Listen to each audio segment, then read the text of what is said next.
একটা খুব common universal প্রশ্নের মুখোমুখি হই ছাত্রছাত্রীদের কাছে, স্যার অনেক পড়ছি কিন্তু মনে রাখতে পারছি না।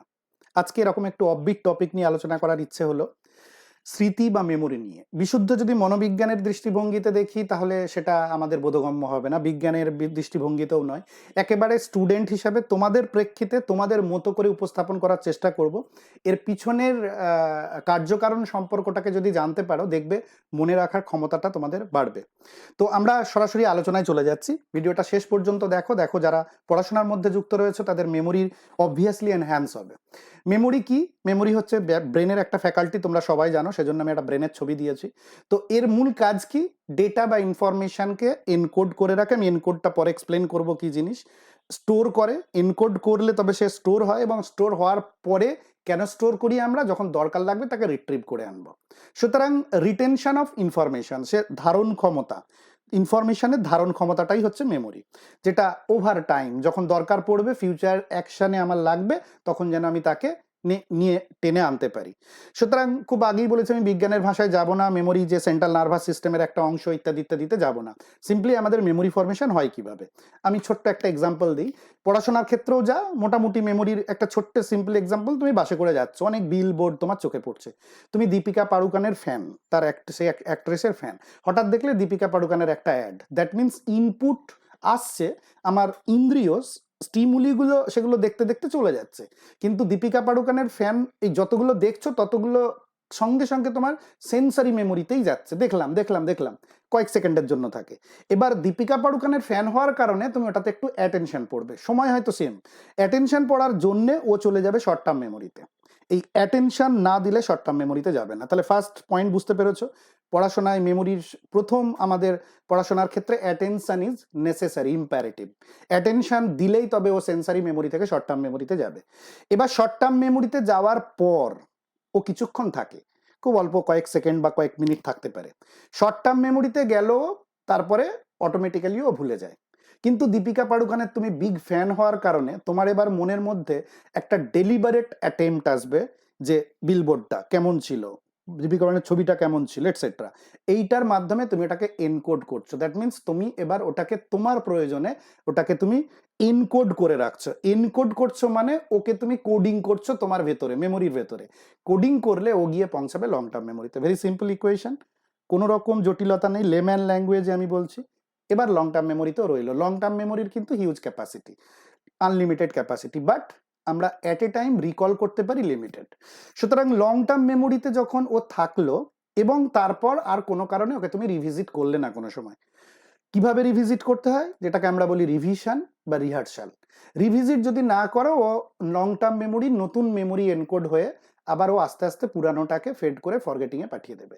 যদি ওইটাকে আমার মনে রাখতে হয় ওই মুহূর্তটাকে, তাহলে আমায় কি করতে হবে, আরো কয়েকবার ওটাকে রিহার্সাল করতে হবে, অর্থাৎ ওটাকে আমার মনে করতে হবে, রিভিজিট করতে হবে, তবে ও রিট্রিভ হয়ে শর্ট টার্ম মেমোরিতে আসবে। শর্ট টার্ম মেমোরিটা হচ্ছে ওয়ার্কিং মেমোরি। ওয়ার্কিং মেমোরি মানে আমরা যখন কোনো জিনিস লিখি, মনে করি, বলি, সেটা শর্ট টার্ম মেমোরিতে আসে।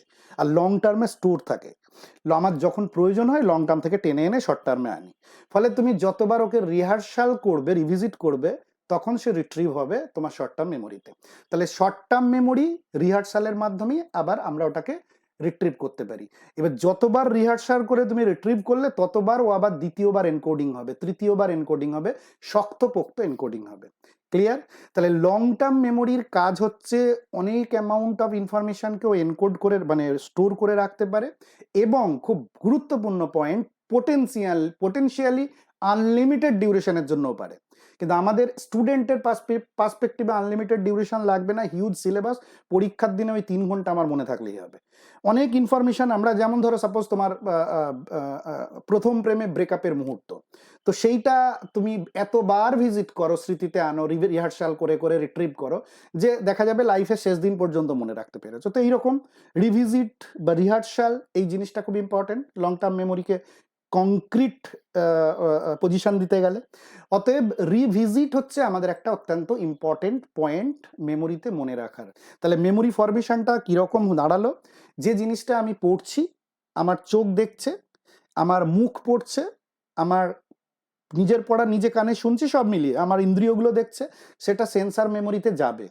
এবার আমি ডাব্লিউবিসিএস এর অ্যাসপিরেন্ট বা XYZ পড়াশোনার জন্য আমার দরকার, দ্যাট মিনস অ্যাটেনশন, ওটা আমার লাগবে, আমার মন বলছে ওটা আমার দরকার, অ্যাটেনশন ওটা আমার নিড, সুতরাং শর্ট টার্ম মেমোরিতে যাবে। এবার শর্ট টার্ম মেমোরিতে যাওয়ার পরে আমার মন আরও স্ট্রং কমান্ড পাঠালো যে ওটা লাগবেই, তখন ও এনকোডিং হয়ে লং টার্মে যাবে, বারবার বারবার বারবার ওই ইনফরমেশনটা তুমি পড়ছো, রিপিট করছো রিপিট করছো রিপিট করছো, তখনও এনকোড হয়ে লং টার্ম মেমোরিতে যাবে। ক্লিয়ার এই প্রসেসটা? আর কিভাবে লং টার্ম মেমোরিতে লং টার্মে থাকবে? যদি ওকে আমি রিহার্সাল করে বারবার শর্ট টার্মে এনে, যেমন আমরা মক টেস্ট দিই যখন বা পরীক্ষা দিই যখন, তখন কি হয়, ওকে রিহার্সাল করি, রিট্রিভ করি, শর্ট টার্মে এনে প্রশ্নের উত্তর করি, ও আবার এনকোড হয়ে এখানে চলে যায়। তো না করলে ও আস্তে আস্তে ফেড হয়ে যাবে। Memory formation clear? এবার আমি স্টুডেন্ট পার্সপেক্টিভে যাব। পড়াশোনা, আমাদের নর্মাল মেমোরি ফরমেশন আলাদা, পড়াশোনার ক্ষেত্রে কিন্তু একটু টেকনিকটা আলাদা। নর্মাল আমার একটা ফোন নাম্বার মুখস্থ রাখতে হবে, একটা অ্যাড্রেস মুখস্থ রাখতে হবে, সাধারণ মানুষের একটা ব্যাংক অ্যাকাউন্ট মুখস্থ রাখতে হবে, আমার আধার নাম্বার মুখস্থ রাখতে হবে, এটা একদম আইসোলেটেড ইনফরমেশন, রিভিজিট করলেই হয়ে যায়। পড়াশোনার ক্ষেত্রে কিন্তু শুধুমাত্র রিভিজিট ইজ নট এনাফ। অর্থাৎ আমার মেমোরাইজেশন মানে রিভিজিট করা, মেমোরিতে যেটা আছে তাকে মুখস্থ করে আমি রিভিজিট করছি, কিন্তু মেমোরাইজেশনটা, পড়াশোনা তো একটা চ্যাপ্টার, একটা সাবজেক্টের মধ্যে সাবচ্যাপ্টারের মধ্যে সাব ইনফরমেশন, সবাই কিন্তু পারস্পরিক লিঙ্কড। এই লিঙ্কিংটা মেমোরিকে ভীষণ স্ট্রং করতে পারে। নেটওয়ার্কের মতো আইসোলেটেড জিনিস রেখে দেওয়ার থেকে যদি লিঙ্কিংটা রাখতে পারি আমরা, তাহলে কিন্তু মারাত্মক রকমের মেমোরিটা তোমাকে সার্ভ করে তুলবে তোমার পড়াশোনার পার্সপেক্টিভে।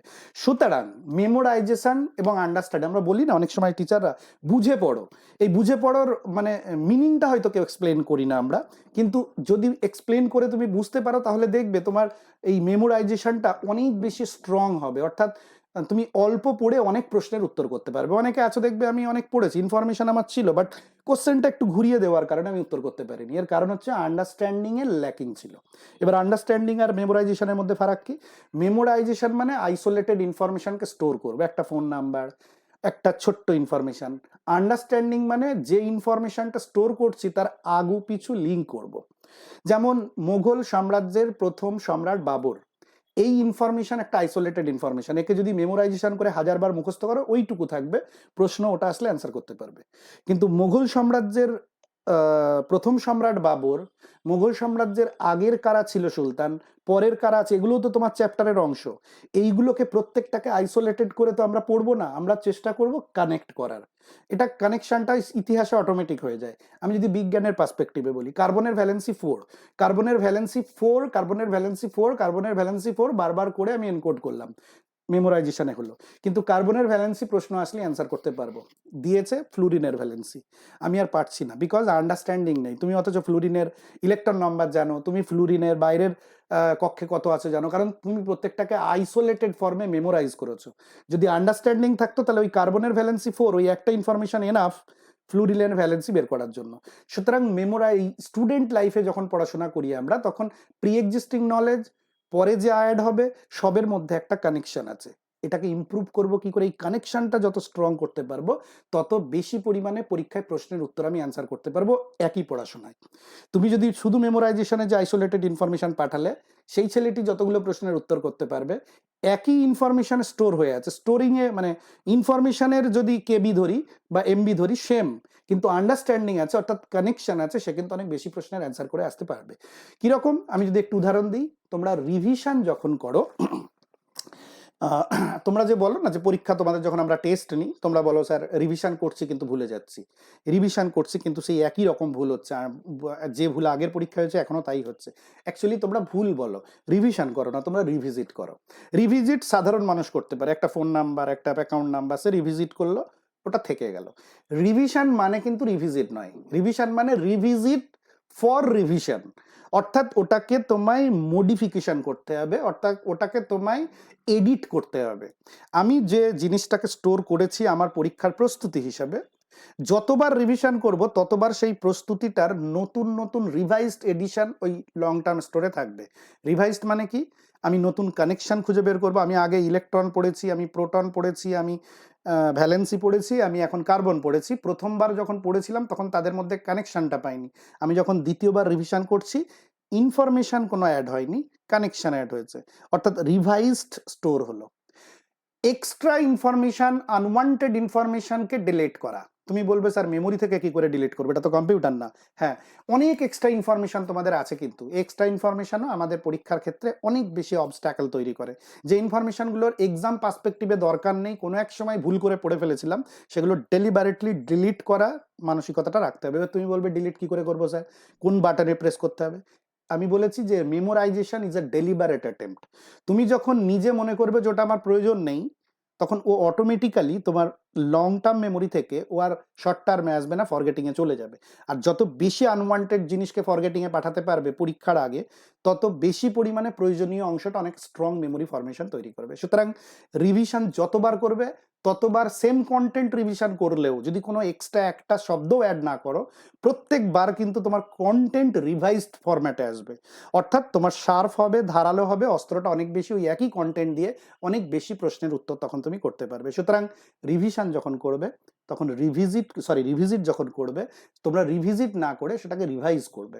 অর্থাৎ ওই একই ইনফরমেশনকে কি করে আরো বেশিভাবে কাজে লাগানো যায়, একই উপাদান দিয়ে কি করে আরো বেশি প্রশ্নের উত্তর করা যায়, এগুলো যদি তুমি এক্সপ্লোর করো যখন রিভিশন করবে, এবং এক্সপ্লোর করার অবকাশ আসবে যখন তুমি মনে রাখবে যে আমি এখন রিভিশন করছি, শুধুমাত্র বেয়ার আইসোলেটেড ইনফরমেশনগুলোকে রিকল করছি না, ওই ইনফরমেশন টু ইনফরমেশনের সাথে কি ডট কানেক্ট আছে আমি করছি, তাহলে অটোমেটিক্যালি দেখবে প্রত্যেকবার পরীক্ষার আগে রিভিশন করবে, প্রত্যেকটা বার তুমি তোমার ইমপ্রুভমেন্টটা লক্ষ্য করতে পারবে।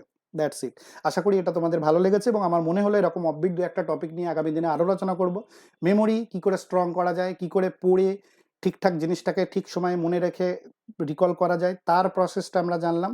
আগামী দিনে তোমাদের যদি ভালো লাগে, শর্ত অবশ্যই এ ধরনের, কারণ ইউটিউবে চটকদারি ভিডিও অনেক, এগুলোতে একটু বোরিং, একদম পিওর পড়াশোনা করতে হবে, অর্থাৎ এই ধরনের গঠনমূলক ভিডিও লোক কম। তোমরা যদি অ্যাকসেপ্ট করো, তোমরা যদি মনে হয় যে এই ধরনের ভিডিও তোমাদের কাজ দিচ্ছে, কাজে দিতে পারে, আগামী দিনে চেষ্টা করব।